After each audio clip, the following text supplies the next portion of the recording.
Hello అండి. మీ పేరు? సాహితి. సాహితీ గారు. మీరెక్కడి నుంచొచ్చారు? ఆంధ్రప్రదేశ్ పల్నాడు మార్చల్ల. ఎందుకు మార్వాడి యూనివర్సిటీని చూస్ చేసుకున్నారు? ఇక్కడ ఏముందని? యాక్చువల్లీ ఆంధ్ర అండ్ తెలంగాణలో చాలా యూనివర్సిటీస్ చూసాము.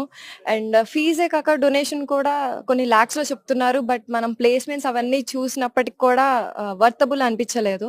నెక్స్ట్ ఔట్ ఆఫ్ స్టేట్స్ చూస్తే లాంగ్వేజ్ నేర్చుకోవచ్చు అని చెప్పి చూసాము. And we found the Marwadi university in Gujarat. So మేము ఎంక్వైరీ చేసాము. అండ్ మేము చూసి అన్నీ తెలుసుకుంది కూడా సుమన్ టీవీ నుంచే. మొత్తం ఎంక్వైరీ చేసుకొని థాంక్ యూ. చూసుకొని వచ్చాము. నెక్స్ట్ విజిటింగ్‌కొచ్చి మొత్తం తెలుసుకున్నాము. And everything is good. In స్టడీస్‌లో అయినా, దేంట్లో అయినా. ఫస్ట్‌లో ఫుడ్ కొంచెం ఇబ్బంది పడ్డాం. నెక్స్ట్ ఇప్పుడు సౌత్ వాళ్ళకి సెపరేట్‌గా ఫుడ్ ఉంది. అండ్ సేఫ్టీ, సెక్యూరిటీలో ఎలా ఉంటుందమ్మా మీకు? సేఫ్టీ, సెక్యూరిటీ ఫుల్‌గా ఉంటుంది. గర్ల్స్‌కి ఆర్ బాయ్స్‌కైనా ఎవరికైనా సరే ఆహ్, ఔటింగ్‌కి వెళ్ళాలంటే రిజిస్ట్రేషన్ మీద ఉన్న నంబర్, పేరెంట్ నంబర్ నుంచి మెసేజ్ వస్తేనే పంపిస్తారు.